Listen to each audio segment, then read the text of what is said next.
Hello tout le monde, j'espère que vous allez bien. On se retrouve ce soir pour un nouvel épisode. Avant toute chose, je voulais quand même vous remercier. Merci infiniment pour vos retours, ça me fait trop plaisir. Vous êtes de plus en plus nombreux à écouter les épisodes sur Spotify et franchement, ça me fait chaud au cœur. Je me suis un petit peu laissée embarquer dans ce nouveau projet personnel et pouvoir porter ce projet-là au moins jusqu'à ce que je puisse avoir les bases, etc. pour continuer. Et vraiment, vraiment plaisir à travers ce que je fais pour moi, de faire quelque chose aussi pour vous. Sujet de ce soir ultra passionnant parce que ça s'apprête plutôt bien. On va discuter, on va parler de notre sommeil et des rêves. Ferme les yeux, le monde s'apaise. Entre deux respirations, il y a un espace sacré. Un lieu où le bruit du monde se tait et où l'âme commence à parler. Bienvenue dans ce nouvel épisode. Nouvelle intro, je suis en train de tester plein de petits trucs en ce moment. Je sais pas si je vais la garder sur le long terme. En tout cas, elle m'inspire beaucoup. En fait, elle me met dans une espèce de vibe. Donc, notre sommeil. Et notamment, en fait, les rêves. En fait, toutes les semaines, on va dire que la thématique de la semaine, elle s'inspire directement, entre guillemets, de ce que je vis, des conversations que j'ai avec mes proches, etc. Et c'est vrai que ce sujet, en fait, sur les rêves et sur le lien, en fait, la signification des rêves, l'importance du sommeil, etc. dans la religion, on n'en discute pas assez, on n'en parle pas assez. Et je trouve que c'est fascinant. Honnêtement, quand on creuse un peu, je trouve que c'est limite un peu mystique, un peu mystérieux. Et je voulais aborder ça avec vous ce soir. Installez-vous confortablement et je vous embarque dans ce petit voyage. La lumière, scientifiquement, c'est une onde électromagnétique. La vitesse de la lumière, on est à peu près aux alentours de 300 millions. 300 millions de mètres par seconde. Si je dis pas de bêtises. Et elle se déplace en fait 300 millions de mètres par seconde, 300 000 km par seconde. À titre d'exemple, la vitesse du son, elle est aux alentours de 300 mètres par seconde. Donc vous imaginez 300 millions, 300 mètres.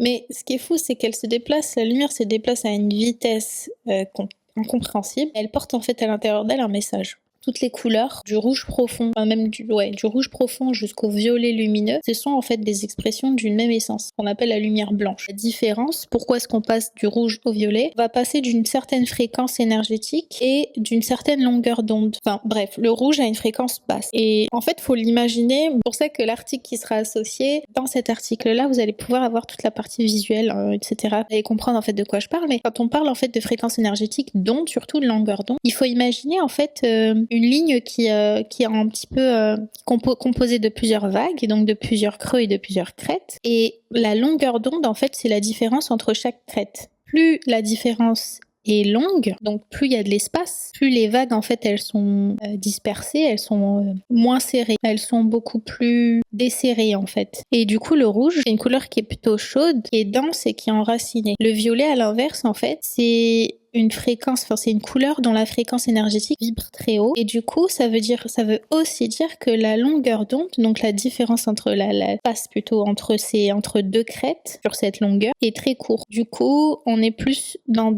un plan beaucoup plus subtil, presque éthéré. Et dans cette dégradation du rouge au violet se cache en fait une métaphore de notre propre voyage intérieur, de la lourdeur du matériel, et dit de la couleur rouge, à la légèreté du spirituel, couleur violette. Et c'est pour ça que d'ailleurs, et je comprenais pas en fait pourquoi est-ce que quand par exemple sur l'échelle en fait, on va en parler tout à l'heure, mais c'est très important sur l'échelle des émotions, quand vous vous intéressez au centre énergétique, notamment dans l'hindouisme, ce rapport en fait avec la couleur, il est très présent. Et très souvent, on va passer du rouge au violet, du rouge du coup en bas au violet tout en haut. Et c'est pour représenter en fait, à l'image en fait de ce qui se passe dans l'univers, la différence entre toutes les fréquences énergétiques. Et plus on monte dans ces fréquences énergétiques, plus on atteint certaines couleurs, parce que réellement ces couleurs-là émettent en fait certaines fréquences énergétiques et ont certaines compositions en fait et certaines ondes très spécifiques. Les longueurs d'onde, donc du coup maintenant vous comprenez pourquoi est-ce qu'on parle de... Voilà, quand on est sur la même longueur d'onde, Ça veut tout simplement dire qu'on est sur la même énergie, dans la même fréquence énergétique. On émet tous les deux la même fréquence vibratoire. C'est pour ça qu'on match. Ce qui veut dire que plus notre énergie est élevée, plus on tend vers le haut du spectre. On est d'accord. Plus on tend vers l'échelle émotionnelle, vers la conscience, vers la paix, vers l'amour, vers la gratitude, vers la clarté. En gros, plus ton cœur est pur, plus ta lumière rayonne. Plus tu montes. En physique quantique, plus ton champ vibratoire est élevé, plus ton énergie est disponible. Donc plus tu vas vibrer, plus ton champ électromagnétique autour de toi vibre et est grand et vaste, plus tu émets de l'énergie. Plus l'énergie est là et elle est disponible. C'est très important pour comprendre la suite de l'histoire. Dans l'univers, en fait, la lumière, c'est l'unité de tout ce qui existe. C'est parce qu'il y a cette lumière que l'on peut voir autour de nous, que l'on peut percevoir les couleurs, les matières, etc. C'est grâce à cette lumière. Dans le macrocosme, la lumière, elle va structurer les étoiles, les saisons, les cycles de la vie, etc. Dans le microcosme, elle structure notre système nerveux, elle structure nos hormones, elle structure notre esprit. Mais si justement on peut apprendre à écouter notre propre fréquence à l'intérieur, c'est parce que faut comprendre que ce qui se passe à l'extérieur se passe aussi à l'intérieur.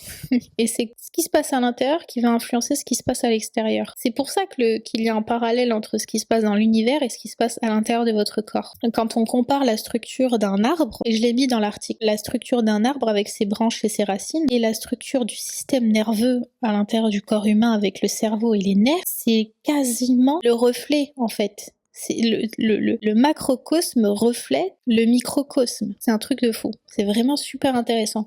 Et en fait, comprendre pourquoi est-ce qu'elle se manifeste, comment cette lumière se manifeste, comment est-ce qu'elle arrive à fluctuer, pourquoi est-ce qu'on passe d'une énergie à une autre, qu'est-ce qui se passe quand on passe d'une fréquence à une autre, qu'est-ce qui fait que cette fréquence est élevée, qu'est-ce qui fait que cette fréquence est basse, ça nous permet forcément de comprendre en fait ce qui se passe à l'intérieur de nous et de faire ce travail. Limite en fait un point de départ du voyage intérieur. L'être humain en fait possède à l'intérieur de lui un univers à part entière. Cet univers, c'est un peu la miniature de ce qui se passe dans l'univers. Nos émotions, nos pensées, nos comportements, etc. sont autant de vibrations qui émanent de nous. Elles émanent comme une aura. Comme une aura qui est subtile, invisible au final. La science, en fait, je vous ai parlé de ce champ électromagnétique pendant l'épisode sur la métaphysique. Le cœur, en fait, il est au centre de ce champ électromagnétique. Il génère, en fait, un champ qui est mesurable. En fait, avec la science et avec certains appareils, on peut mesurer le champ électromagnétique du cœur. Et le cœur, en fait, vibre, émet ces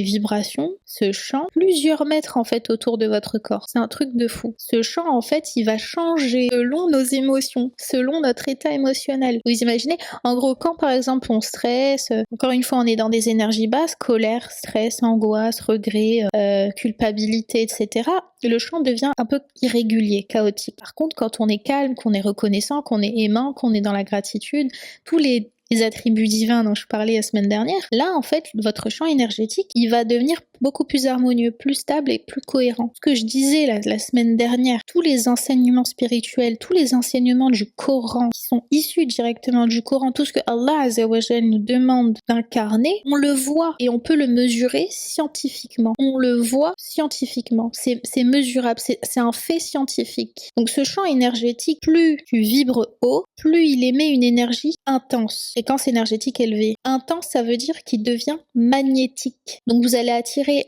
à vous, tu vas réussir à attirer à toi des énergies similaires. Plus, par contre, ton champ énergétique est bas, donc dans des émotions basses, plus ton nefs prend le dessus, en fait. Ce voile dont je parlais, le nefs, ce voile. Tu laisses le nefs prendre le dessus sur toi, ça veut dire que tu laisses les voiles comprimer ton cœur. Ce champ énergétique, il va se resserrer, il sera pas harmonieux, il sera pas cohérent, il va comprimer ton cœur. Et ça, en fait, c'est mesuré. Les chercheurs de l'Institut HeartMath, c'est ce qu'on appelle la cohérence cardiaque. Et c'est exactement ça, en fait. Cette cohérence cardiaque, c'est la synchronisation parfaite entre le cœur, le cerveau et le souffle, la respiration. Et je vous en ai parlé la semaine dernière, la respiration. C'est très, très, très important aussi. De pouvoir maîtriser sa respiration, maîtriser son souffle. Et à travers ça, en fait, on va pouvoir apaiser son cœur et apaiser son système nerveux, son cerveau. C'est fou. Bien avant la science moderne, du coup. Bien avant la science moderne, les traditions spirituelles du monde entier, comme je vous ai dit, on parle tous plus ou moins de ces centres énergétiques. Les soufis parlent de la subtilité de l'âme, les différents états d'âme, c'est les centres subtils de l'âme.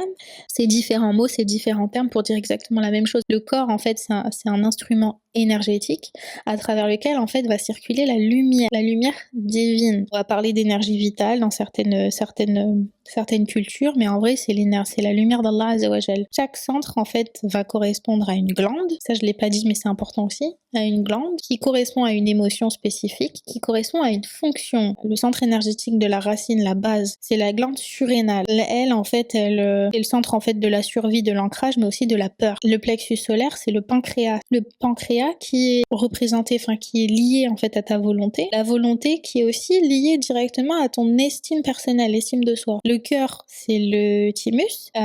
Et là, on est sur de l'amour, la compassion, l'ouverture d'esprit. Le front, c'est le troisième œil, c'est la glande pinéale. Et là, on est sur ce que je disais la semaine dernière, le basira, c'est la vision intérieure, c'est la lumière intérieure, c'est l'intuition. Et la glande pinéale, très très importante pour notre sommeil. Lorsque ces centres énergétiques sont équilibrés, l'énergie circule librement. Ça, je l'avais déjà dit. Sauf que lorsque l'un d'eux est bloqué, les émotions vont se figer et nos pensées vont s'assombrir. Notre vibration va baisser. Du coup, la lumière ne va pas passer. C'est ici que la dimension spirituelle entre en jeu, en fait. L'esprit, comme je disais, le loh, il est pur, mais le nefs, en fait, l'ego, va agir comme un filtre, va agir comme quelque chose. Faut savoir que la lumière, en fait, elle agit en ligne droite. La lumière circule, elle circule en ligne droite. Cette lumière, quand il y a quelque chose, en fait, qui vient sur son passage, en fonction de la nature de cette chose-là, elle va soit passer, soit pas passer. C'est logique. Vous mettez une source de lumière, si vous mettez quelque chose de transparent, la lumière va passer. Si on met quelque chose de translucide, ça va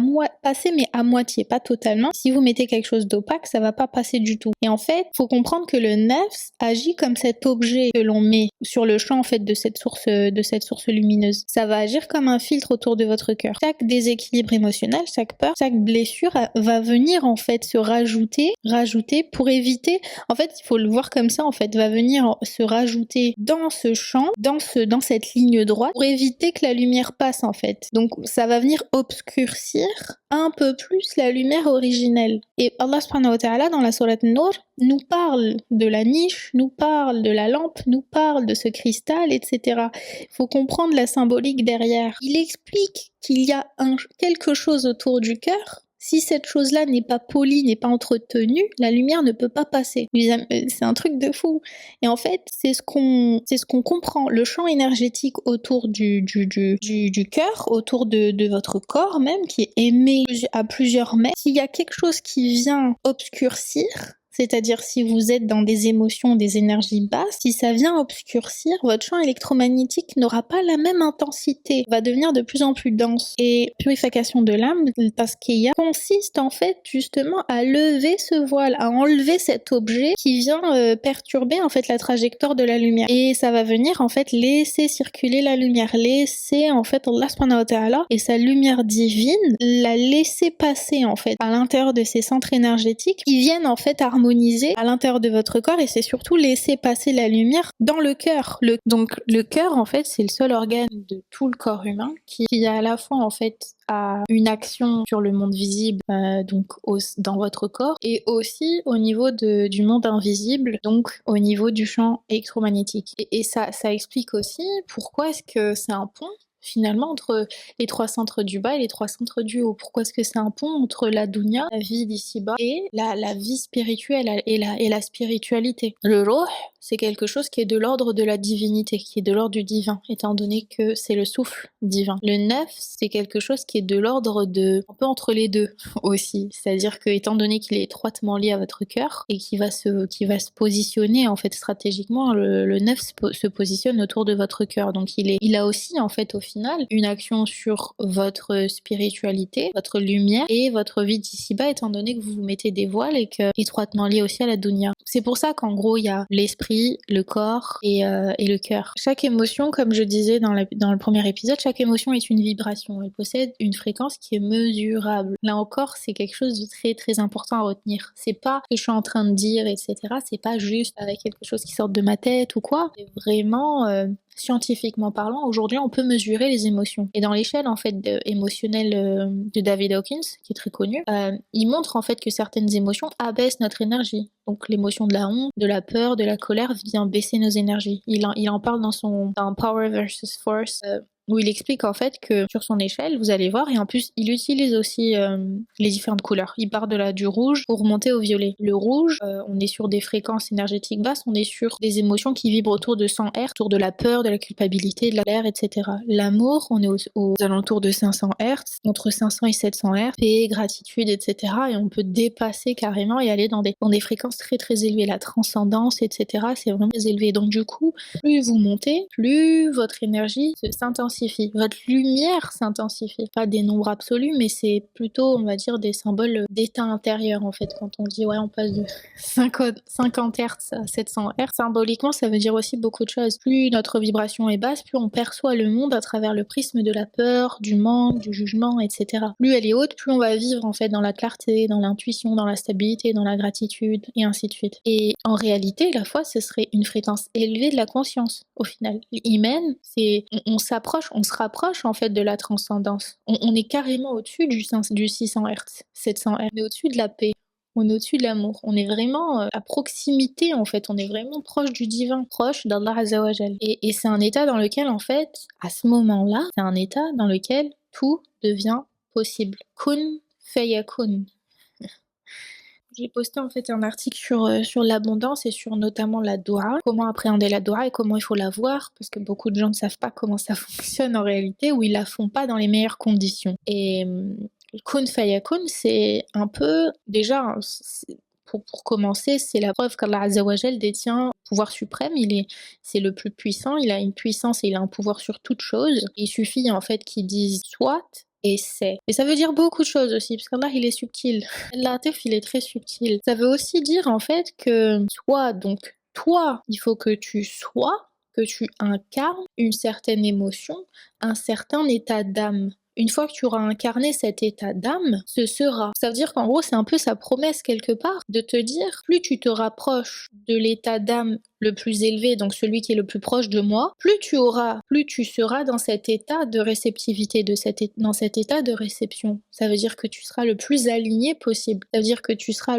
proche de la transcendance, justement, proche de cette énergie élevée, de cette fréquence énergétique élevée. Et c'est pour ça qu'en gros, quand déjà la vision, la perception du monde, à partir du moment où tu commences dans ta vie de tous les jours, quand tu commences enfin à voir des choses que beaucoup de gens ne voient pas, à comprendre, à discerner, à percevoir beaucoup de choses que beaucoup de gens ne comprennent pas, à avoir cette envie d'aller chercher ce que des gens n'imaginent pas. Tu comprends en fait que tu es en train d'atteindre une certaine fréquence énergétique, que tu es en train d'atteindre un certain état d'âme et que tu te rapproches en fait de sa connaissance, tu te rapproches de cette science. Le Basira, c'est un don. Il nous fait le don de la perception, le don de la vision pour qu'on puisse comprendre en fait sa subtilité. Et c'est pas donné à tout le monde. C'est vraiment pas donné à tout le monde de s'intéresser à ça, d'avoir le temps pour faire ça et de s'intéresser à ça. Parce que Allah subhanahu wa ta'ala, encore une fois, nous invite. Il guide qui il veut et il égare qui il veut. Donc c'est pas donné à tout le monde. Donc l'islam en fait, et dans ta vie de tous les jours, quand tu décides de faire par exemple d'augmenter ton dhikr, quand tu décides en fait de réciter plusieurs fois la répétition en fait consciente des attributs divins du nom d'Allah, c'est un moyen aussi de t'élever, hein. Je vous l'ai dit, c'est un moyen d'élever sa vibration intérieure. Chaque mot en fait que tu vas prononcer, que tu vas réciter avec le cœur, modifie ton état énergétique. Mais j'ai un rapport avec la doua. Il faut comprendre la subtilité, la différence entre le dhikr et la doua. Entre la répétition, la récitation de quelque chose qui sort de ta bouche et la doua qui est un état de conscience. Je vous invite à aller voir le dernier article sur ça. Vous allez mieux comprendre pourquoi est-ce que je dis ça. Et en plus, vous allez peut-être mieux faire vos doigts. Enfin, je pense que ça va vous éclairer pour ceux qui ne comprennent pas, qui ne savent pas. Ça va beaucoup plus vous éclairer sur la condition en fait à atteindre pour que ta doua soit le plus d'impact possible, pour qu'elle soit vraiment ancrée à l'intérieur de toi, etc. Enfin, faut comprendre aussi. Scientifiquement maintenant, parce que je vous ai dit qu'en gros, spirituellement, le dhikr, ça permet d'élever. Ça permet de te rapprocher de ton créateur. Scientifiquement, la répétition en fait méditative du dhikr ou d'un mantra va activer le système parasympathique. Et ça va réduire le cortisol, le taux de cortisol, l'hormone du stress. Ça va réduire les conflits en fait. Là, ça va harmoniser les rythmes cérébraux. À partir du moment où tu apaises ton système nerveux, tu te mets tout de suite en fait dans un état propice pour aller dormir. Pour dormir de manière générale en fait, parce que généralement les gens qui ne dorment pas, c'est qu'il se passe quelque chose et on va le voir. Mais tous les éléments qui vous permettent finalement d'élever vos énergies vous mettent en fait dans un état qui est propice au sommeil, qui est propice pour pouvoir aller dormir et donc il va se passer plein de trucs. Forcément que ça va relier ton âme à son créateur, parce que tu élèves tes énergies, tu montes en fait vers cette lumière, vers la lumière blanche. Scientifiquement, en fait, la couleur blanche, la lumière blanche, c'est la combinaison de toutes les couleurs. Donc des couleurs du haut et des couleurs du bas.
Du rouge le plus sombre jusqu'au violet le plus lumineux. Quand on combine toutes ces couleurs-là, on atteint la lumière blanche. Donc elle est au centre. Elle est au centre en fait de cette échelle. Et ce qui est au centre de cette échelle, c'est le cœur.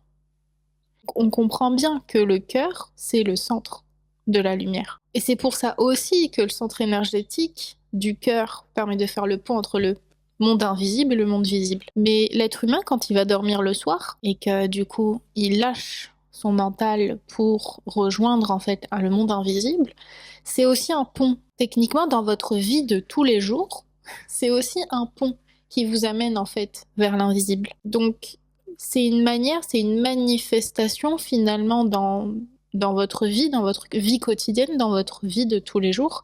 C'est cette manifestation de cette transition entre le monde visible et le monde invisible. Je vais essayer de simplifier parce que c'est vrai que c'est un petit peu technique, mais du coup la lumière agit au niveau du spectre visible. Quand on sort de notre champ visible, on ne voit plus la lumière telle qu'on la voit. Elle est toujours là, mais elle agit dans d'autres, elle est dans d'autres, enfin, c'est des fréquences énergétiques qu'on peut pas voir à l'œil nu. Donc on peut pas voir, en fait, on passe le rail, on passe sur le champ invisible. Donc quand on ne voit pas cette lumière, l'absence de lumière dans nos vies est aussi un pont. Ça fait aussi pont. Le noir, d'ailleurs c'est pas une couleur, mais le noir c'est l'absence de lumière. Le noir ne fait pas partie de ce spectre en fait visible, ne fait pas partie de la lumière, ne fait pas partie des couleurs de l'arc-en-ciel. Le noir c'est un objet qui absorbe la lumière. Et l'obscurité du coup, parce que je fais le parallèle, l'obscurité, l'absence de lumière visible dans ce champ électromagnétique, dans ce spectre électromagnétique des couleurs visibles, du champ visible, l'absence de lumière fait pont avec le monde invisible. C'est une porte en fait. Parce que vous allez dormir, généralement on va dormir on éteint la lumière vous empêche d'aller dormir le soir. La lumière vous empêche d'atteindre en fait le monde invisible finalement, parce qu'elle fait, c'est une barrière entre le monde visible et le monde invisible. Ça fait comme une barrière. Donc, le soir quand vous allez dormir, l'obscurité fait sens. L'obscurité fait sens. Cette partie numéro 1 est très importante pour que vous puissiez comprendre la suite de ce podcast. Maintenant, j'aimerais qu'on discute un petit peu plus de ce lien entre la lumière, le monde visible et invisible, le champ électromagnétique et les rêves en fait, le sommeil. Le lien entre la lumière, les différentes couleurs et en fonction de chaque couleur à une certaine fréquence me vibre en fait à une certaine fréquence. Ces fréquences sont liées à certaines émotions, etc. Tout ça c'est lié en vrai. Le lien entre la lumière et l'obscurité, la lumière du jour quand on est éveillé et l'obscurité de la nuit quand on est endormi. Quand la nuit tombe, en fait, quelque chose à l'intérieur de nous va s'éteindre, mais pourtant, tout va s'allumer ailleurs. Chaque soir, en fait, l'être humain, quand on va aller dormir, va quitter le monde de la matière, forcément. Sa conscience s'en va. Et en fait, forcément, le corps s'endort, mais l'âme, elle va voyager.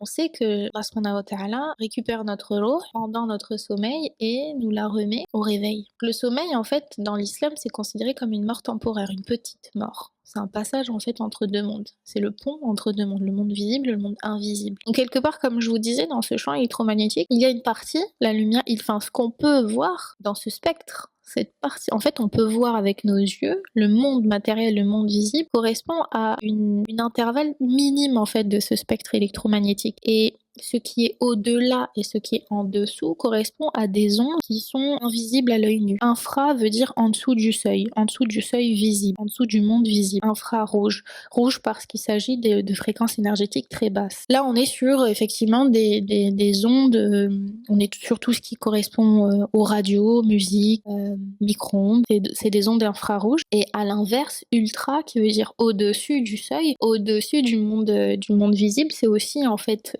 on est aussi en fait sur des fréquences que l'on ne peut pas voir, qui sont de l'ordre de l'invisible, et c'est ultra violet parce que du coup la couleur violette est une couleur dont la fréquence énergétique est très élevée. Donc on n'est plus sur des ondes, enfin sur tout ce qui est par exemple rayons gamma, rayons X, etc. Là on est sur des ultraviolets. Dans cet état en fait de mort temporaire, de sommeil, que justement notre âme accède à ce que les soufis appellent Alam al-Ghaib. Alam al-Ghaib c'est forcément le Ghaib, c'est le champ quantique, le monde invisible. Et c'est le monde de l'invisible même. Et c'est aussi le monde finalement dans lequel il y a le qadr, il y a aussi votre abondance, il y a aussi votre rizq. Le rizq est dans ce champ énergétique.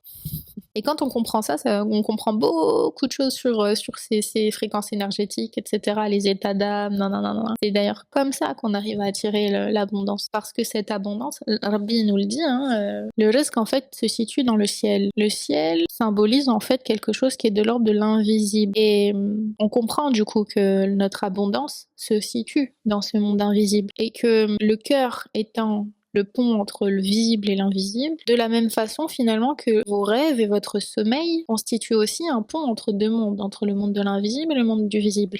C'est aussi pour ça en fait qu'il faut comprendre que le sommeil n'est pas juste un simple repos biologique, c'est vraiment, on pourrait carrément catégoriser ça d'un rendez-vous spirituel finalement, d'un rendez-vous avec le créateur de toute chose. Les neurosciences ont mis en évidence plusieurs phases de sommeil, on le sait, vous savez, du plus léger au profond. Et vous avez aussi le sommeil paradoxal, c'est le sommeil en fait où on rêve. C'est pendant cette phase-là paradoxale, donc ni entre le profond ni entre le léger, où on va commencer à rêver. Ce que la science en fait observe, c'est la manifestation physique finalement d'un phénomène spirituel. C'est ça ce qui se passe. Cette phase paradoxale, c'est vraiment ça. Pendant cette phase-là de sommeil profond, les ondes cérébrales, elles ralentissent beaucoup. On va passer dans ce qu'on appelle les ondes delta. Le corps, en fait, se régénère, les cellules vont se réparer, le système immunitaire se renforce. Bref, chaque être humain a besoin de cette phase de sommeil profond. C'est vraiment super important. C'est dans cette phase-là que le mental il lâche en fait. C'est à ce moment-là que votre cerveau se déconnecte complètement, mais que le cœur continue. Le cœur prend le relais à ce moment-là. Ça veut dire qu'en gros, c'est à ce moment-là que votre nefs lâche et que votre cœur en fait continue son travail, continue de pomper quelque part, continue de refléter sa lumière à l'intérieur de vous. Ça veut dire qu'en gros, en fonction de l'état de ton cœur, que tu vas pouvoir bénéficier ou pouvoir exploiter au mieux ce pont, justement, cette capacité, ta capacité à aller chercher ce que tu as besoin d'aller chercher, pour réceptionner ce que tu as besoin de réceptionner de la part de ton créateur, fil alam al-ghaib. Plus ton cœur est apaisé, plus ton voyage va être lumineux, plus ton ruh va pouvoir voyager plus longtemps et de manière beaucoup plus soutenue. C'est cool parce que scientifiquement, ça se mesure aussi. Ton cerveau lâche complètement, se déconnecte et c'est autre chose qui prend le relais derrière. Je vous ai dit, on a plusieurs centres énergétiques, il y a plusieurs glandes dans le corps humain. Des glandes qui ont chacune en fait une fonction. Et au cœur, en fait, au cœur même de notre cerveau, on a une petite glande, la glande pinéale dont j'ai parlé. C'est la glande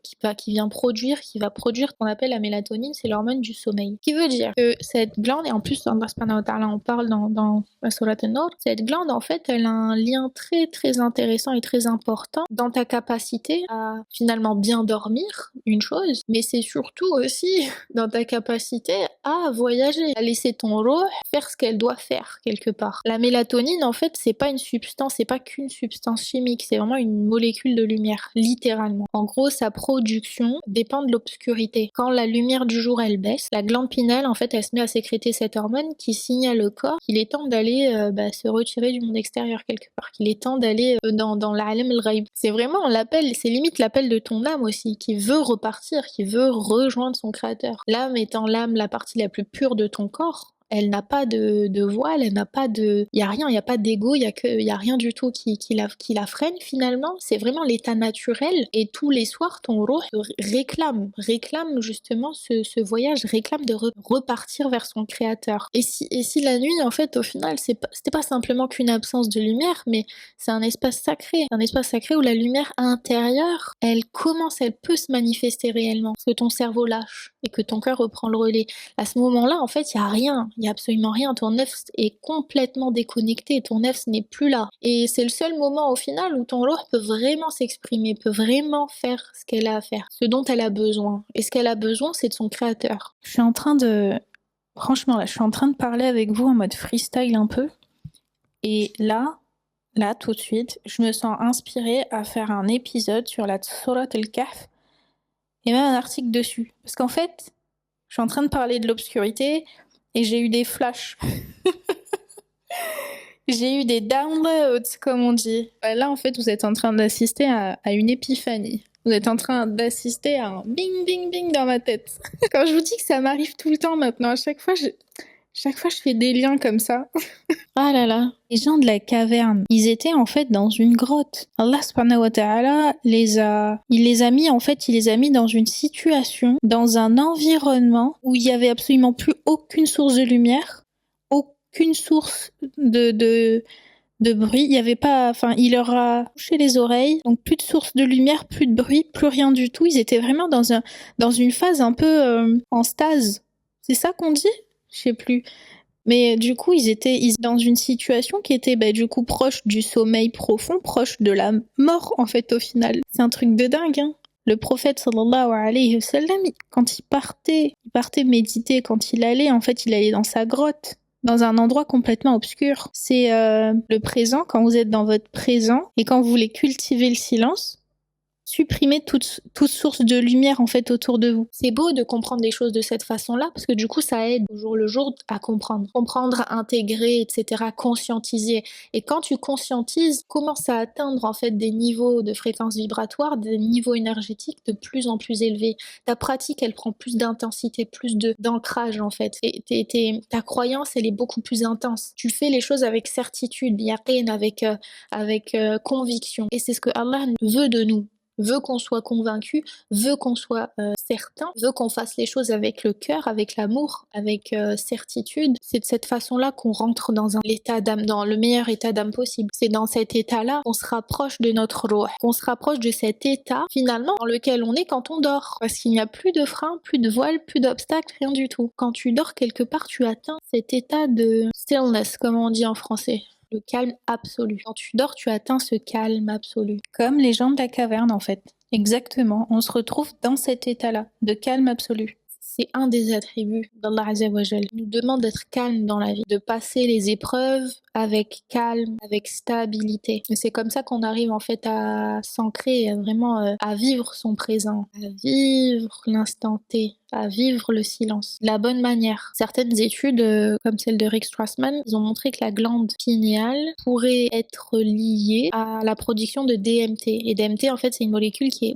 est associée aujourd'hui aux expériences mystiques, aux rêves lucides, aux états d'unité. Ils essaient quand même de faire un lien entre la glande pinéale et l'état de la glande pinéale avec votre capacité, en fait, à atteindre un certain état de conscience. God Consciousness, c'est l'état de conscience divine, c'est l'état de conscience le plus élevé qu'on peut atteindre aujourd'hui avec des fréquences énergétiques ultra élevées, on dépasse la transcendance et que du coup, c'est vraiment dans cet état-là que Allah Azza wa Jal souhaite que l'on atteigne aujourd'hui dans la dunya. Il veut qu'on atteigne l'expérience divine dans la dunya avant de rejoindre l'akhira, avant de rejoindre le jour du jugement. Parce que plus on se rapproche de ces qualités divines, plus on se rapproche de notre nature, finalement, de l'état naturel de notre ruh, de la pureté de notre ruh. Et plus on se rapproche de cette pureté, moins on a nos bagages, moins on a de vices, moins on a de péchés, moins, en fait, plus on se libère de tout ça, plus on devient propre, en quelque sorte, plus on devient pur. Et c'est l'objectif même. En vrai, je parle beaucoup d'abondance, je parle beaucoup de... Bon, je vais dévier un peu, mais je parle d'abondance. Je parle beaucoup du risque, de la subsistance, etc. Mais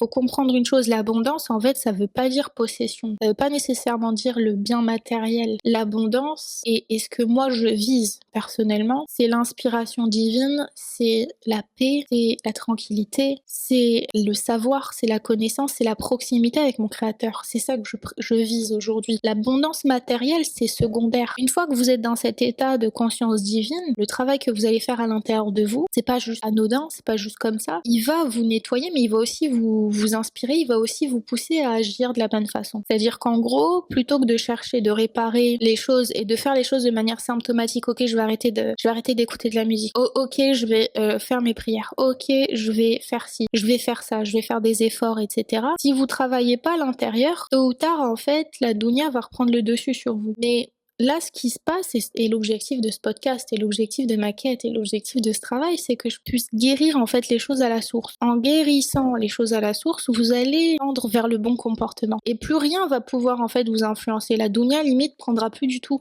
elle aura plus du tout la même importance à vos yeux. Du coup, les choses que vous allez voir, que vous allez expérimenter dans la vie, n'auront plus le même pouvoir sur vous, n'auront plus la même influence sur vous. Et plus, avec le temps, plus vous atteignez en fait cet état de God Consciousness, de conscience divine. Et c'est dans cet état précisément qu'Allah Azza wa Jal en fait vous récompense en fait avec l'abondance, vous récompense avec l'objet de vos désirs, avec vos doigts, avec beaucoup de choses en fait. C'est dans cet état-là. Et j'en parle dans le dernier article, donc n'hésitez pas. Je redis, mais c'est vrai, n'hésitez pas à aller checker. Vous allez mieux comprendre en fait pas mal de choses. Mais soyons clairs sur une chose. C'est que vous pouvez pas duper votre créateur, d'accord? Vous ne pouvez pas faire les choses sans intention, vous ne pouvez pas faire les choses juste espérant avoir derrière en fait des biens matériels. Parce que du coup, forcément, ça fait de vous quelqu'un d'hypocrite. Je suis pas en train de vous insulter d'hypocrite. Je suis juste en train de dire en gros que si vous ne faites pas les choses pour les bonnes raisons, ça ne marchera pas. Si vous essayez d'élever vos énergies avec les mauvaises raisons, ça ne fonctionnera pas. Là, c'est ce qu'il y a à l'intérieur des cœurs, il sait ce qui se passe. Avant même que avant même que l'idée en fait vous traverse l'esprit, il sait. C'est aussi vraiment c'est un travail introspectif parce que du coup je suis passée par là. Je me suis dit Khadija, est-ce que tu fais ça pour les bonnes raisons? Est-ce que cette quête que tu es en train de mener là, est-ce que ton cœur il est pur? Est-ce que vraiment derrière c'est quelque chose d'honnête et de sincère ou pas? Faut vraiment que ce soit clair en fait dans votre tête, faut que ce soit clair dans votre cœur, faut que ce soit clair vraiment, faut que ce soit carré en fait, réellement. Avant d'entamer cette quête, voilà, évitez, ne vous aventurez pas vers quelque chose que vous n'êtes pas prêt de porter, que vous n'êtes pas prêt d'assumer. C'est ce que je veux dire. Revenons à nos moutons. J'ai tendance à dévier à partir dans les sujets, mais ça m'inspire beaucoup. Revenons à notre glande pinéale qui serait du coup étroitement liée donc aux expériences mystiques, aux rêves lucides, etc. La glande pinéale correspond au centre énergétique du troisième œil que nous on appelle dans la religion le basera. c'est la vision intérieure. C'est la vision en fait intérieure, c'est l'œil de la perception. C'est grâce à ça, c'est un don, c'est grâce à ça que vous allez pouvoir voir et comprendre et discerner les choses que beaucoup de gens ne peuvent pas. Et c'est grâce à ça aussi que vous allez pouvoir intégrer certaines choses dans votre vie, que vous allez avoir l'inspiration, etc. L'intuition, etc. La science, finalement, elle vient tout simplement confirmer ce que les sages, en fait, dans la religion et que les spirituels savaient déjà de toute façon. La conscience, en fait, peut s'ouvrir lorsque le corps s'apaise, lorsque le cœur s'apaise. C'est à ce moment-là que votre conscience, elle peut s'ouvrir. Allah subhanahu wa ta'ala ouvre les poitrines pour laisser passer sa lumière. Et voilà, notre monde, en fait, la vie, dans la société dans laquelle on vit, la société dans laquelle on est aujourd'hui, la dunya, elle est basée sur beaucoup de choses qui viennent obstruer, beaucoup de choses qui viennent bloquer la trajectoire de la lumière. La surstimulation, les écrans, le stress, la consommation de sucre, de produits industriels, de café, de lumière bleue, etc. viennent en fait, ça vient bloquer la sécrétion naturelle de mélatonine. Ça, on le sait, c'est scientifique, etc. Mais ça a énormément d'importance finalement sur votre sommeil qui va impacter dans tous les cas votre état d'âme, vos émotions et votre état d'âme. Et ça va bloquer indéniablement la capacité en fait, votre capacité à aller chercher, que vous pouvez aller chercher dans le monde invisible. Allah vous a donné, en fait, Allah nous a donné la capacité de faire des choses. Et je trouve ça dommage que les gens ne comprennent pas. Les gens sont aveuglés, ne comprennent pas que l'être humain a un pouvoir incroyable à l'intérieur de lui, mais il est endormi. On est endormi. Quand on dit ouais, on est des moutons, oui, la vérité, on est des moutons. On est des moutons. Et c'est fou, c'est fou. C'est pour ça que je vous dis que quand vous atteignez cet éveil, mais je peux vous assurer que tout ce que vous allez voir, ce que vous allez entendre, ce que vous allez lire autour de vous n'aura plus de sens. Vous allez plus comprendre quoi que ce soit. Vous comprendrez pas comment cette société fonctionne en fait. Comment ça se fait que ça fonctionne encore? Comment ça se fait que la machine elle marche?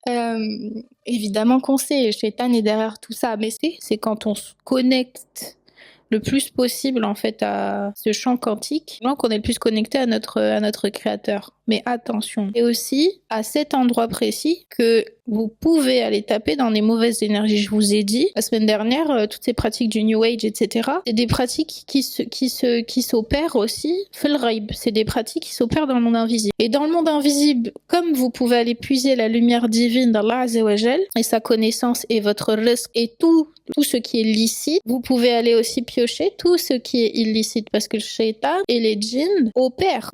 Ils sont dans le monde, ils sont dans ce Ghaib, ils sont dans le monde du Ghaib. Et bon, je sais pas vous, mais moi depuis que je suis gamine, en fait, on a toujours diabolisé un peu la nuit.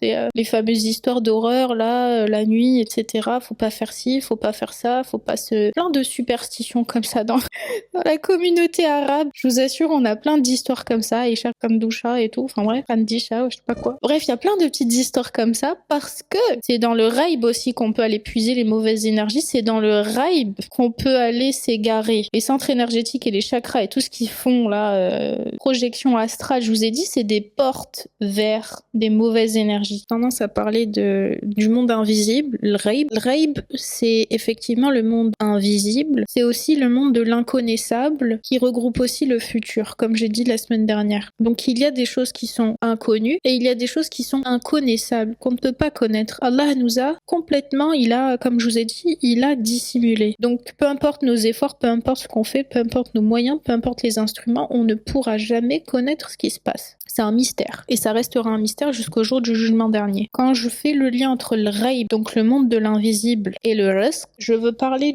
parce qu'il y a plusieurs niveaux. Le Ghaib, il y a plusieurs niveaux comme il y a plusieurs cieux, il y a plusieurs niveaux en fait dans ce monde. On a le Ghaib qu'on pourrait qualifier de relatif, et on a le Ghaib qu'on peut qualifier effectivement d'absolu. Là, c'est justement ce champ, c'est justement ce mystère que l'être humain ne pourra jamais connaître. Le futur, etc. Tout ce qu'on a dit. Le Ghaib relatif, c'est effectivement, c'est ce qui va en fait, c'est ce qui est caché. C'est ce qui est caché de l'être humain parce que notre perception, la lumière qui donne justement forme, etc. à tout objet, elle a un spectre électromagnétique limité, donc on ne peut pas voir au-delà d'une certaine limite. Au-delà de cette limite, on sait qu'il existe des choses, les ondes radio, etc. On ne peut pas les voir, mais on sait qu'elles existent, elles sont là. Ça, c'est de l'ordre du ghaib relatif, dans le sens où on a des informations dessus, etc. On sait que les djinns existent, on connaît certaines catégories, certaines spécificités. Le Coran nous a donné certaines spécificités des djinns, etc. Ils font partie de ce ghaib relatif, entre guillemets. Même si on ne peut pas les voir, ils peuvent interagir. Alors que le ghaib absolu, c'est vraiment absolu. C'est strict, net et précis. Tout ça fait partie forcément de ce monde invisible. Hein. Mais dans ce monde invisible, il y a on va dire des niveaux. Il y a un niveau que l'être humain, en fait, manipule à des fins obscures, occultes. Mais c'est votre bonne énergie, c'est votre lumière, c'est la lumière à l'intérieur de vous, c'est votre foi qui va faire obstacle. Quand vous allez essayer d'aller chercher le créateur, quand par exemple vous allez dormir et que pour éviter les cauchemars, pour éviter les tentations du shaitan, etc., quand votre cœur est pur, votre cœur est apaisé, quand votre champ énergétique autour de vous, il est puissant, il est intense, votre lumière à l'intérieur de vous, elle est puissante, elle laisse pas passer les mauvaises énergies, donc elle laissera pas passer les tentations, elle laissera pas passer les gens qui veulent vous faire du mal, le mauvais œil, la magie noire, etc. Par la volonté d'Allah Azza wa Jal. Vous êtes protégés. En tout cas, c'est ma vision des choses. Vous pouvez devenir, ça vient à dire que oui, on peut devenir la meilleure personne, la meilleure version de nous quand on suit un certain chemin, mais on peut devenir la pire version de nous-mêmes quand on dévie de ce chemin et que, au lieu d'aller chercher les choses qu'on doit aller chercher, on va aller chercher les choses dont Allah nous a bloqué en fait normalement la visibilité et même la compréhension, parce qu'il y a des choses qu'on ne comprendra jamais. Je vous vois venir. Il n'est pas question, quand je parle du ghaib et du reste, il n'est pas question d'aller savoir ce que Allah Azza wa Jal a écrit pour nous. L'idée, c'est tout simplement d'atteindre un état de conscience, de proximité avec Allah Azza wa Jal pour qu'il puisse exaucer l'objet de nos désirs. Et tout ce que ça incombe, tout ce que ça veut dire, etc. Les rêves permettent de créer cette connexion avec le divin, de créer en fait un environnement propice pour que Allah Azza wa Jal vous exauce, etc., etc. Mais vous allez pas genre rêver et puis hop, je sais pas, imaginez, j'en sais rien, une maison, une voiture, un appart, je sais pas, de l'argent et ramener ça du monde invisible. Là, il est pas question d'aller voir ce que Allah Azza wa Jal a écrit. De toute façon, ça fait partie de choses que l'on ne peut pas, de l'inconnaissable en fait, on ne peut pas connaître. Il y a des limites. Le cerveau humain est limité. Tous les cas, Allah subhanahu wa ta'ala, si vous voulez, il a révélé 4 choses et il a dissimulé 4 choses. Il a révélé sa création. Il a caché son essence. Il a caché en fait la nature de qui il est. On peut même pas s'y l'imaginer en fait. Ça dépasse notre compréhension, ça dépasse notre cerveau. Il a révélé la dunya, il a caché l'akhira, il a caché le ghaib. Il a révélé le corps humain, votre corps, et il a caché votre ruh. Et il a révélé la valeur des choses, la valeur des biens dans ce monde, dans la dunya. On connaît la valeur des choses, mais il a caché la valeur des bonnes actions. On peut pas savoir ce qu'on fait dans la vie de tous les jours, ce que ça vaut vraiment le jour du jugement dernier. Qu'est-ce que ça va valoir? On le sait pas. La valeur en fait des bonnes actions, on ne les connaît pas. Leurs récompenses, on ne les connaît pas. C'est un test, on le sait très bien, c'est fait pour fonctionner de cette façon-là, pour pouvoir égarer ceux qui doivent être égarés et guider ceux qui doivent être guidés. Mais quand même, donc quand je reviens à cette glande pinéale, la glande pinéale, dans la sourate Nour, franchement, il explique tout. Allah Azza wa Jalla nous explique absolument tout.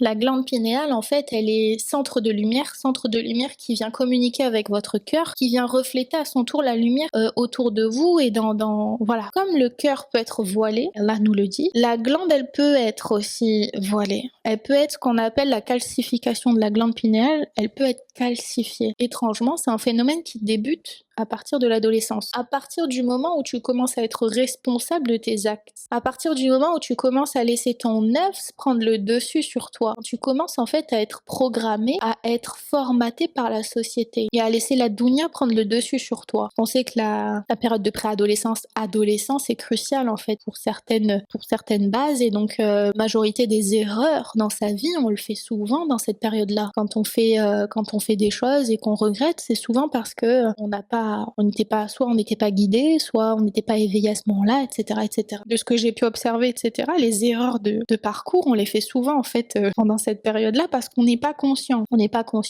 Donc la calcification de cette glande pinéale commence à partir de l'adolescence. Autour de votre glande pinéale, on va avoir un amas de calcium. L'amas de calcium qui est opaque.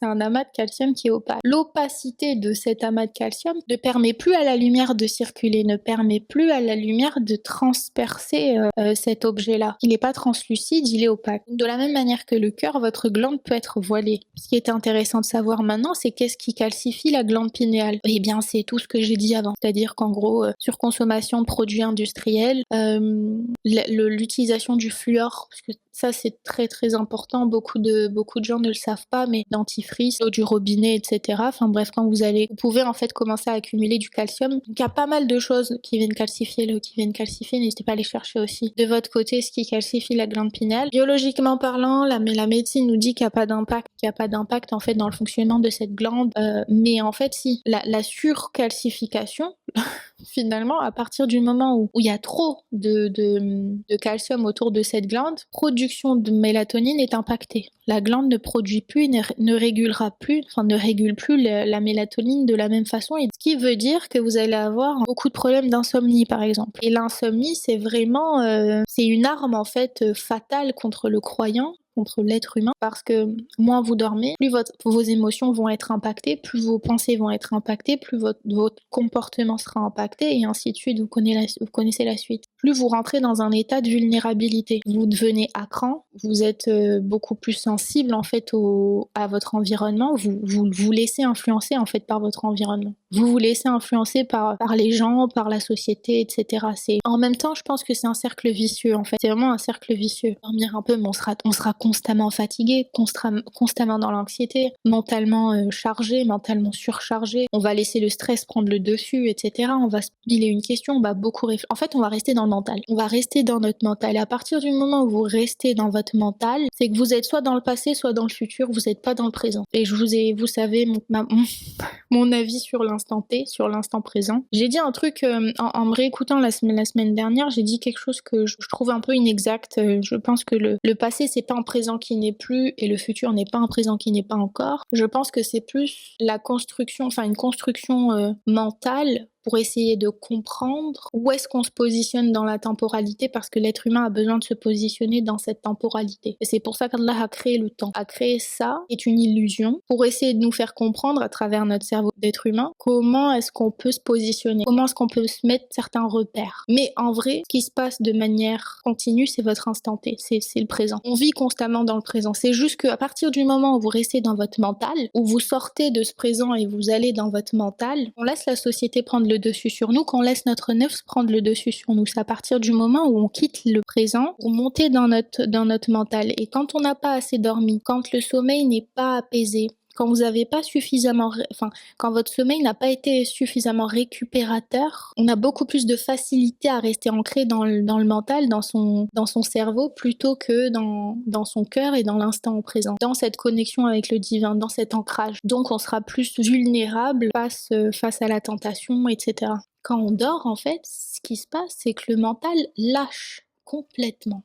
Et une déconnexion complète. Et c'est à cet instant précis que votre roh retourne chez son créateur. C'est quand vous lâchez votre mental que votre roh retourne vers le créateur. Donc ça veut bien dire que l'instant présent, quand vous n'êtes plus en fait dans votre mental, c'est à ce moment-là précis que vous pouvez vous connecter avec le créateur. La prière, la méditation, tout ce que l'on fait quand on essaie de s'ancrer, tout ça c'est une façon pour nous, pendant qu'on est éveillé, de se connecter en fait à notre créateur, de sortir, de quitter en fait l'illusion de la dunya et de sortir de notre cerveau, de sortir de notre mental pour vivre en fait l'instant présent. Cette partie sur le sommeil, je la trouve très très très intéressante, et quand on a compris les mécanismes, etc., le lien entre notre mode de vie, la société, sur quoi est-ce qu'elle est basée, ce que les enseignements spirituels et islamiques nous inculquent, etc., on peut un peu se positionner, on peut un peu se repérer, et on commence en fait à comprendre quel comportement, quel mode de vie est-ce qu'on doit adopter. L'importance d'un bon sommeil. Qu'est-ce qui fait aujourd'hui, qu'est-ce qui fait que vous allez pouvoir réparer votre sommeil? Le rêve, par contre, dans la tradition islamique, c'est un canal sacré. C'est vraiment le lieu de rencontre entre l'âme et le monde du divin. Pendant le rêve, je vous disais, dans cette phase en fait paradoxale, donc ni dans le sommeil léger, ni dans le sommeil profond, pendant cette phase-là, notre esprit en fait accède à des réalités subtiles, parfois symboliques, parfois prémonitoires, parfois réparatrices, etc. Il existe plusieurs types de rêves dans la religion. Les rêves véridiques qui sont inspirés par Allah directement, les rêves issus de votre nefs et de votre imagination, de votre mental, et les rêves en fait qui sont confus, qui sont souvent inspirés par Shaitan. Ces trois types de rêves, ces trois types vont dépendre en fait de votre état à l'intérieur de vous. Un cœur pur va rêver clair, parce que un cœur pur élève ses énergies, son champ vibratoire, la personne en fait qui a ce cœur pur, le champ vibratoire est tellement puissant, tellement intense autour de lui, que les mauvaises énergies ne peuvent pas l'atteindre, que les vices ne peuvent pas l'atteindre. Il va pouvoir rêver de manière beaucoup plus claire, aura beaucoup plus de facilité en fait à faire des rêves lucides et à faire parfois des rêves prémonitoires, etc. Parce que cette connexion avec Allah Azzawajal, elle est plus intense, elle est constante. Un cœur qui est agité, champ énergétique autour de votre cœur, lui, il va être agité aussi. Il sera pas harmonisé. Ce qui veut dire que vous allez avoir beaucoup plus de chances de vous laisser influencer par les mauvaises énergies. Votre champ énergétique va, comment est-ce que je pourrais il sera poreux. Il sera poreux et il va laisser en fait rentrer les mauvaises énergies. Il faut le voir comme un bouclier en fait. Ce champ énergétique, c'est vraiment comme un bouclier. Plus vos énergies sont intenses, plus le bouclier en fait il est solide. Plus vos énergies sont denses, plus elles ont un poids, plus ce sera poreux. Plus ça va laisser en fait des fissures en fait. Du coup, vous allez pouvoir laisser les mauvaises énergies rentrer. Je vais faire un épisode sur la musique. La musique en fait c'est des ondes radio. Les ondes radio qui sont par nature et scientifiquement prouvées, ce sont des fréquences basses. Les fréquences basses, quand on écoute trop de musique, en fait, elles permettent d'affaiblir votre champ énergétique. Ça affaiblit littéralement le champ énergétique de votre cœur. Donc, vous allez laisser rentrer les mauvaises énergies. Allah Azzawajal, quand il nous interdit les musiques, c'est pas juste comme ça. C'est parce que ça affaiblit en fait tout le travail. Voilà, c'est ça le problème. C'est que tout le travail que vous faites tous les jours, vous faites la prière, vous faites votre dhikr, vous faites tout, vous faites absolument tout, vous faites ce travail intérieur carrément, mais si à contrario votre comportement favorise en fait cette fuite, favorise en fait ces fissures, tout ce que vous allez faire à côté ne servira à rien. Donc à quoi bon? C'est comme en gros ton château de cartes. Tu vas bâtir un château et vas-y, un petit mouvement de rien du tout, ça va tout faire chuter. C'est un petit peu la même chose. En gros, on se rend pas compte, mais la musique, quand on l'écoute tous les jours, et c'est ce qui se passe, la majorité des gens écoutent de la musique non-stop tous les jours, vous affaiblissez votre champ énergétique, vous laissez votre neuf, du coup, voiler votre cœur et la lumière ne passe pas. Donc ça veut dire qu'en gros, vous ne purifiez pas votre corps, vous laissez pas en fait la lumière qui est censée purifier votre corps, vous la laissez pas faire son taf, faire son travail, mais en plus de ça, vous laissez les mauvaises énergies environnementales vous atteindre. Et après, on se demande pourquoi est-ce qu'on est susceptible au mal de Satan, pourquoi est-ce qu'on est susceptible au mauvais œil, pourquoi est-ce qu'on nous a fait ci, pourquoi est-ce que on m'a fait de la sorcellerie, nanana. Posez que votre bouclier, il est solide ou pas. Est-ce qu'il y a quelque chose dans votre vie que vous devez et que vous pouvez changer?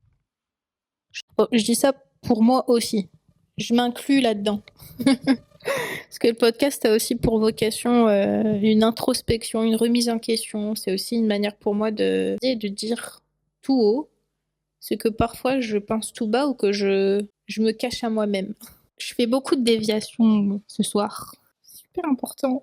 Venons encore une fois à nos moutons. L'état de votre cœur va déterminer du coup le type de rêve en fait. Très souvent ça se passe comme ça. Ça va déterminer le type de rêve que vous allez faire. Les gens qui ne rêvent pas du tout, c'est pas que vous rêvez pas. Évidemment que vous rêvez. Le problème c'est que votre subconscient, votre mental est trop chargé. Votre mental prend trop le dessus et donc du coup à votre réveil vous n'avez plus la mémoire. Vous perdez la mémoire en fait. Il pleut un truc de fou. Vous entendez ou pas? Oh, subhanallah. C'est là qu'en fait la spiritualité elle rejoint la science. Nos rêves sont aussi le miroir de notre subconscient. En essayant d'analyser nos rêves, des fois on arrive à analyser ce qu'il y a de plus profond à l'intérieur de nous et ce que notre subconscient veut nous dire. Il y a beaucoup de monde et beaucoup de gens autour de moi qui me disent ça. Ah, non mais de toute façon moi je rêve pas, je suis pas du genre à rêver. Le problème c'est qu'à votre réveil, votre mental prend le dessus. Vous oubliez en fait cette partie-là de votre sommeil. Pour dire humain en arabe on dit insan. insan. Et c'est un mot qui ressemble beaucoup au mot nesyan. Nesyan qui veut dire oubli. L'être humain a des penchants pour ça, a un penchant pour l'oubli. L'être humain oublie. C'est dans sa nature. D'ailleurs, notre âme, avant de venir sur Terre, nous étions déjà dans un monde, le monde des âmes, et à ce moment-là, dans ce monde-là, en fait, on a rencontré d'autres âmes. C'est d'ailleurs comme ça que quand on arrive sur Terre et qu'on rencontre certaines personnes dans notre vie, il y a des gens avec qui ça match très bien, on a l'impression de les avoir connus toute notre vie, et t'as des gens qu'on n'arrive pas trop à blairer. Et ben très souvent c'est ça, c'est parce qu'en fait on s'est rencontrés, ce sont des âmes sœurs, des âmes qui se sont rencontrées sur le plan précédent et qui se revoient en fait, qui se revoient sur Terre. Mais au moment en fait où on est revenu sur Terre, l'âme a oublié pour être testée sur Terre. Donc c'est propre à l'être humain. L'oubli, c'est quelque chose que l'être humain a tendance à faire. On oublie certaines personnes, on oublie certains événements, on oublie certaines dates, on oublie. C'est comme ça.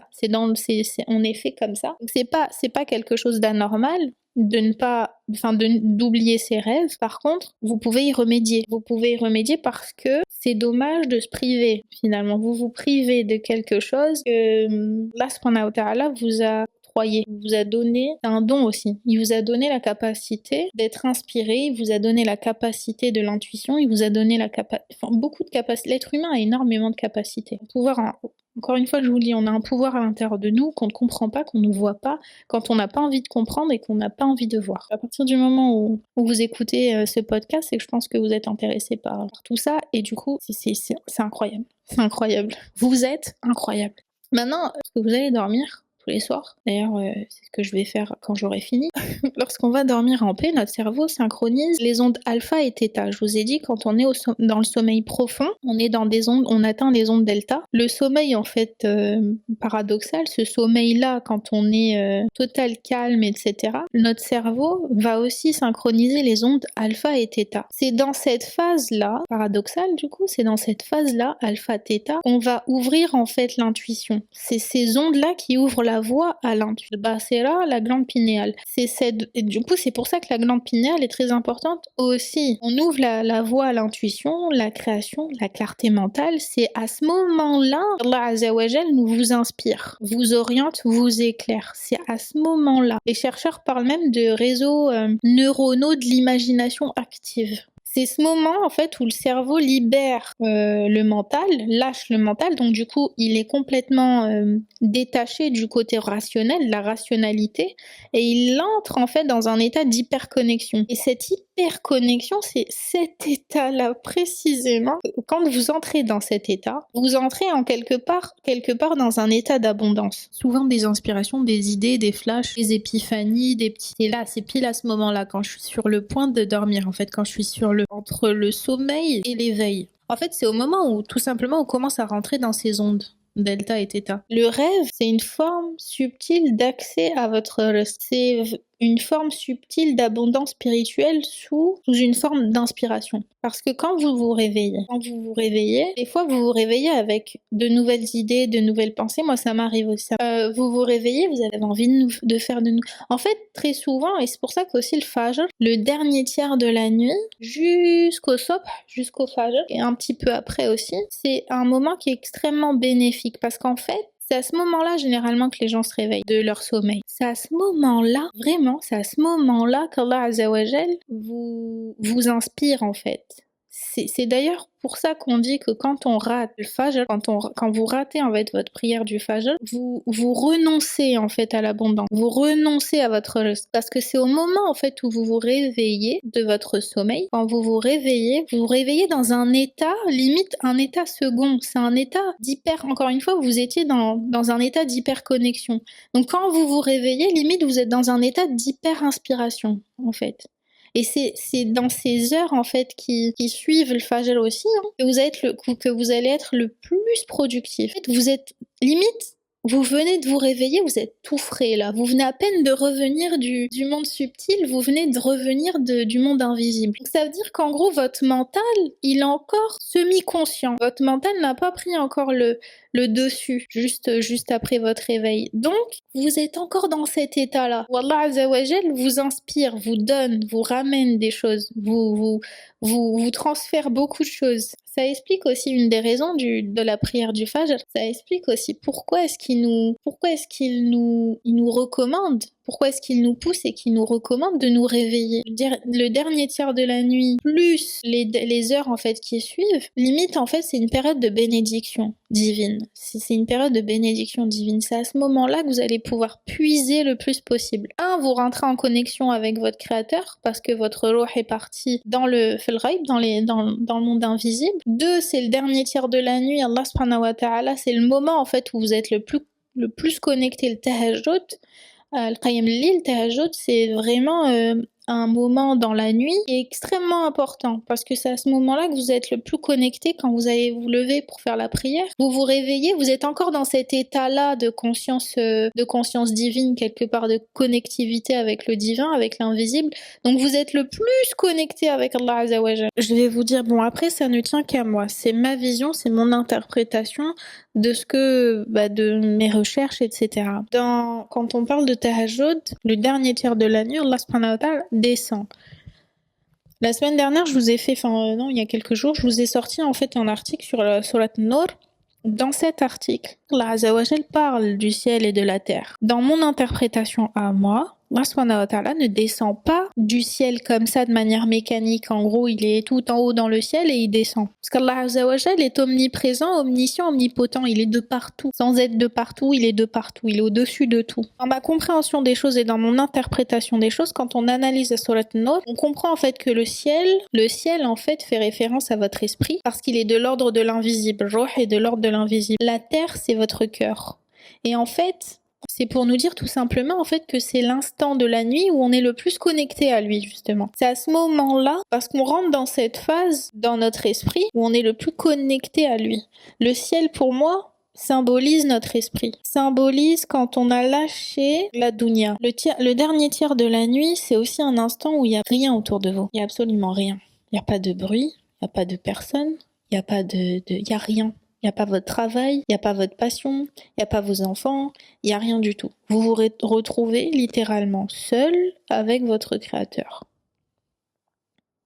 Ça veut dire que c'est le moment de la journée, complètement de la journée et de la nuit, vous êtes seul avec lui. C'est à ce moment-là que vous pouvez cultiver réellement le silence, réellement la présence. Même s'il faut être présent à tout moment de la journée, vous avez compris ce que je voulais dire. En gros, il n'y a rien, à ce moment-là. Il n'y a rien qui peut vous interrompre. Le silence en fait de la nuit vous permet de rester en constance avec le divin. C'est à ce moment-là qu'Allah Azza wa Jal est le plus connecté à vous. Quand vous faites le sujoud, le moment de la prière, c'est aussi à ce moment-là que vous êtes le plus connecté à votre créateur. Et d'ailleurs, dans la position, quand on regarde, le cœur est au-dessus du mental. À partir du moment où votre cœur prend le dessus sur votre tête, sur votre mental, c'est à ce moment-là que vous êtes le plus connecté à Allah Azza wa Jal. C'est vraiment à ce moment-là que vous entrez dans cette phase de conscience divine. Quand vous avez la tête prosternée sur le sol, il n'y a rien, il n'y a plus rien autour de vous. Vous ne voyez rien.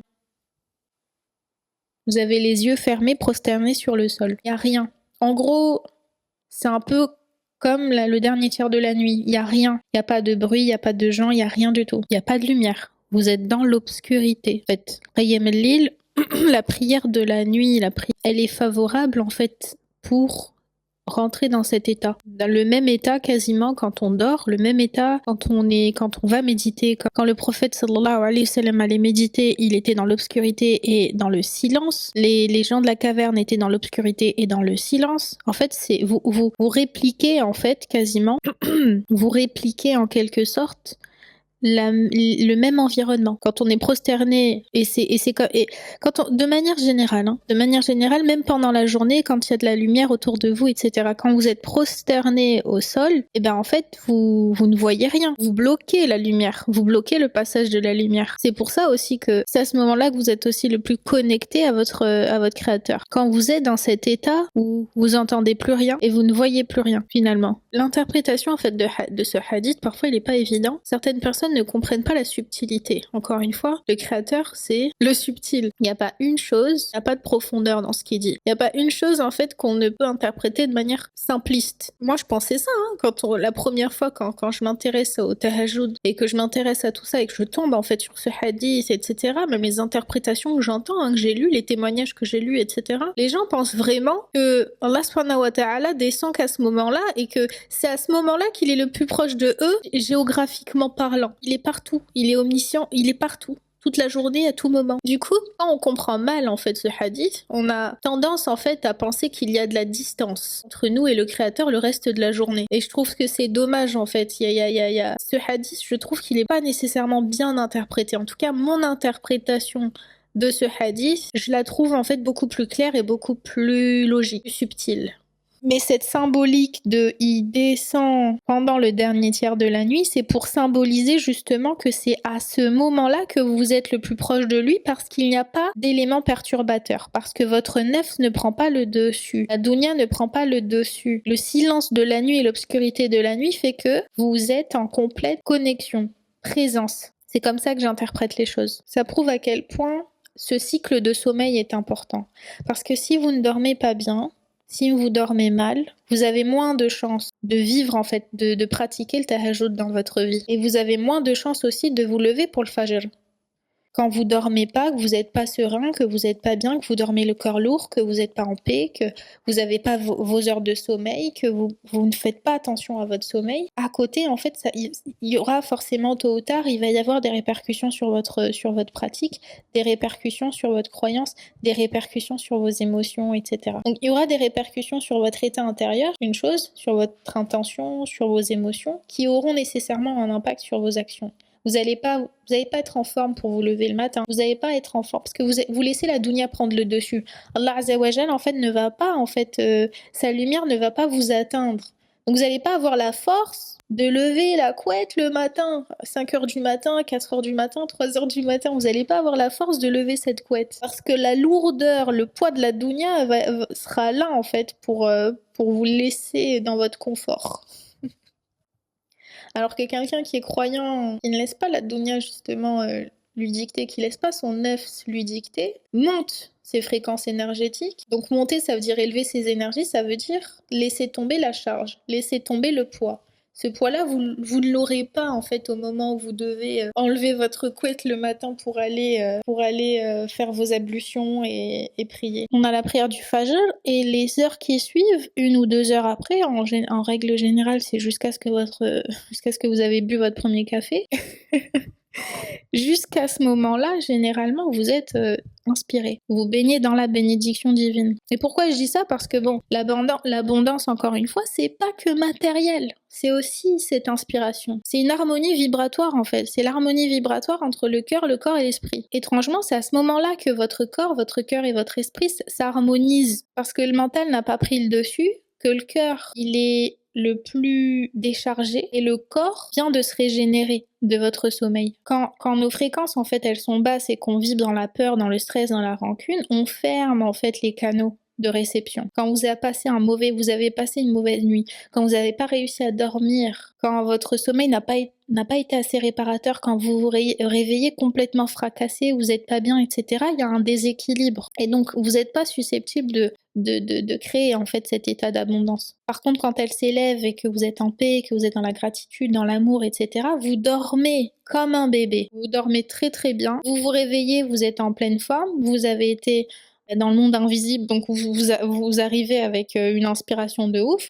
C'est souvent à ce moment-là que les meilleures idées, elles arrivent à vous. C'est à ce moment-là. Parce que vous ouvrez les portes de l'abondance, vous ouvrez les portes en fait du flux divin, du flux de l'inspiration. C'est à ce moment-là. Et Allah nous le dit. Vous êtes reconnaissant, je vous augmenterai.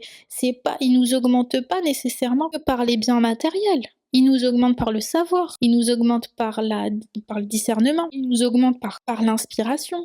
Scientifiquement aussi, la gratitude, ça va modifier la chimie de votre cerveau. Elle augmente la dopamine, la sérotonine et la cohérence cardiaque. Je vous en ai parlé. Spirituellement, la gratitude, on le sait, elle attire les bienfaits, la subsistance aussi. Chaque prière, chaque soujoud, chaque fois que vous dites Subhanallah, que vous êtes en train de faire du dhikr, ça émet une onde en fait, qui est émise dans le champ invisible, dans le champ électromagnétique, dans le ghaib. Cette onde, elle attire par résonance. Donc si vous donnez de la gratitude, vous allez recevoir une fréquence énergétique similaire. Quelque chose de similaire parce qu'on est dans la résonance énergétique, que beaucoup appellent la loi de l'attraction. En fait, en réalité, c'est qu'une partie partielle. C'est une version partielle d'une vérité qui est beaucoup plus vaste, à mon sens, parce que le cœur répond à ce que tu émets. Ça, c'est ce que beaucoup de gens, c'est la partie en fait que tout le monde évoque. Tu penses positif, tu auras positif, la loi de l'attraction. Sauf qu'en fait, dans la vision islamique, la loi de l'attraction, elle existe. Elle existe. Par contre, elle est conditionnée au tawhid. Elle est conditionnée à notre capacité, à notre conviction, à notre certitude que tout provient d'Allah Azza wa Jal. Donc tu es en capacité d'attirer à toi à partir du moment où tu es en connexion avec le divin. Donc tu es en capacité d'attirer à toi quand tu as bien dormi, que tu as fait en fait les causes dans ta journée, etc. Que tu fais en fait, tu as un bon comportement, que tu as les bonnes croyances, que tu as les bonnes intentions, etc. Quand tu es dans cet état-là tous les jours, tu baignes en fait dans cet environnement psychologique et spirituel. Quand tu es dans ça, Allah subhanahu wa ta'ala te donne, il t'augmente. Mais on le sait, on n'attire pas nous-mêmes. On n'attire pas nous-mêmes. Que beaucoup de gens pensent être vrai, c'est pas le cas. On n'attire pas nous-mêmes. On reçoit pas par nous-mêmes. On attire par la volonté du Créateur. On reçoit par la permission du Créateur. Nos intentions, nos émotions, les actions, c'est les clés. Mais sa volonté, c'est sa volonté en fait qui ouvre les portes. Et ça c'est important parce que ça veut dire quoi? Ça veut dire qu'en gros, maintenant que vous savez que le sujet du podcast de ce soir concerne le sommeil, les rêves, etc. Maintenant que vous savez ça, que vous savez que vos intentions, vos émotions, vos actions vont déterminer ce que vous allez recevoir. Dans le cadre en fait du sommeil, ça veut dire que vous devez avoir l'intention de bien dormir dans un état émotionnel le plus positif possible et vous devez faire les actions nécessaires pour pouvoir bien dormir. Donc ça veut dire quoi techniquement? Quand on va dormir, on va pas dormir le cœur serré. Quand on va dormir le plus en paix possible. Si je vais dormir et qu'il y a quelque chose qui me gêne, que j'éprouve en fait une émotion, il faut accueillir l'émotion, il faut déterminer d'où ça vient et d'essayer de régler le problème à la source. Que si vous ne le faites pas, vous vous bloquez les portes, encore une fois, du flux. Donc, vous bloquez ce que Allah Azza wa Jal est prêt à vous donner. Je voulais faire ce podcast parce que c'est intéressant de voir les choses de cette façon-là. On le voit pas, aujourd'hui on a banalisé l'insomnie. On banalise quand on dort pas ou on dort pas bien. C'est devenu limite quelque chose de normal. Sauf que on dort pour Allah Azza wa Jal, tawhid. On dort parce que Allah nous a ordonné, nous a commandé de dormir. On dort pour sa satisfaction parce que ça va dans le sens de sa volonté. Si vous ne faites pas les causes, si vous ne dormez pas, si vous dormez pas bien, et que vous ne faites pas les causes, vous essayez pas de chercher pourquoi vous ne dormez pas, pourquoi est-ce que vous passez votre temps en fait à faire de l'insomnie, etc. Il y a quelque chose qui va pas dans votre sommeil. Vous n'avez pas un sommeil récupérateur, vous ne rêvez pas, vous sentez pas apaisé. Quand il y a quelque chose en fait avec votre sommeil, quelque part en fait, vous rentrez en contradiction. Si vous ne faites pas les causes, vous rentrez en contradiction avec le commandement d'Allah Azza wa Jal. Donc le sommeil est super important. Et donnez-vous cet objectif, c'est pas de vous dire de dormir 8 heures par nuit. C'est pas du tout l'objectif. L'objectif, c'est de vous dire, voilà, il y a des choses dans votre vie qui peuvent vous faciliter la dunya. Il y a des choses dans votre vie qui peuvent vous apaiser. Certaines choses vous apportent des bienfaits. Le sommeil en fait partie. Et comprendre ça, ça veut dire que vous avez compris peut-être aussi un message clé. Parce que quand tu dors en fait avec un cœur pur, apaisé, reconnaissant, tu laisses ton ruh, tu laisses la partie la plus pure à l'intérieur de toi rejoindre en fait le monde de ton rizq, rejoindre le monde de ton créateur, et il se peut qu'à ton réveil, tu aies une idée, une intuition, que ça déclenche une certaine rencontre dans ta vie. Par exemple, tu vas avoir l'envie à un moment donné de faire quelque chose qui sort de ta routine et tu vas faire une rencontre incroyable.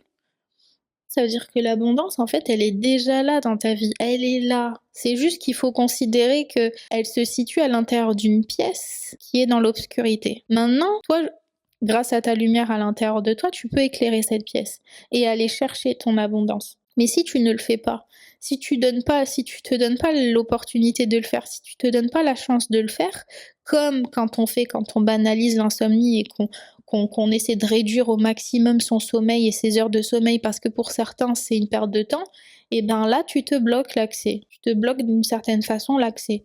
C'est un exemple dans ta vie, le sommeil. C'est pas tout. Évidemment, je dis pas que parce que tu ne dors pas, tu ne seras pas abondant. C'est pas ça. Mais c'est là.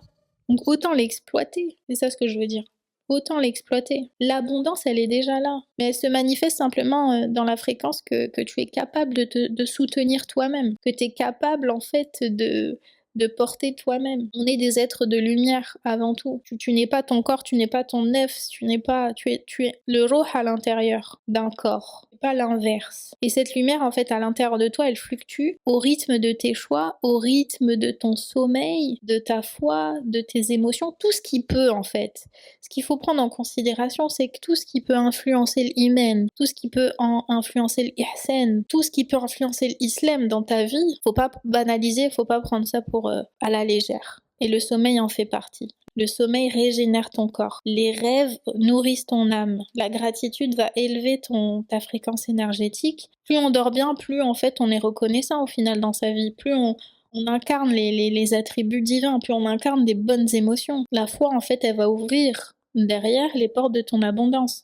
C'est pas la richesse matérielle qu'on cherche, c'est la richesse vibratoire. C'est la clarté, la paix, la présence. Il est celui qui vous fait dormir la nuit. Ça veut bien dire que c'est important, le sommeil. Alors avant de dormir ce soir, ferme les yeux, pose ta main sur ton cœur et murmure doucement. Demande à ton créateur de t'accorder un sommeil paisible et d'éclairer tes rêves pour ta guidance. C'est à ce moment-là, dans le silence nocturne, tu commences en fait le vrai dialogue avec ton créateur, le vrai pont entre ton âme et son créateur. C'est à ce moment-là.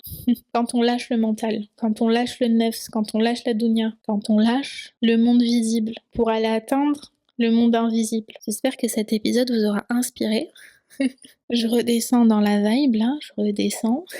Mais ouais, on avance un petit peu plus. J'essaierai, bon là on a abordé le sommeil, on a abordé les rêves. Je vais essayer comme ça d'aborder plusieurs thématiques de choses qui sont dans notre quotidien et qui nous ouvrent un petit peu plus la voie à la connaissance et à l'inspiration. Quelque part ça peut vous aider dans votre quotidien, etc. Moi je sais que ça m'aide donc chill. Tant que ça m'aide et que ça aide, ça me va. Sinon, ce qui se passe dans ma vie de tous les jours, si je fais les causes, si je comprends ce que c'est, je sais pourquoi c'est là, je l'exploite beaucoup mieux. Et avec conviction et avec certitude. Donc c'est plus facile quelque part dans la vie de tous les jours de savoir que oui, quand tu dors, en fait, il se passe plein de choses. Plein de choses. C'est juste à toi de savoir si tu veux expérimenter ces choses-là ou pas. Je vous souhaite une excellente semaine. Maintenant, n'hésitez pas à vous abonner, à cliquer sur la petite cloche si vous voulez rester notifié des prochains épisodes, etc. On se retrouve la semaine prochaine, Inch'Allah. Je vous souhaite une excellente nuit. J'espère que vous allez bien dormir en paix, apaisé, paisible, tout ce que vous voulez. Et que demain matin, vous allez être inspiré. Bisous, bisous. Bye.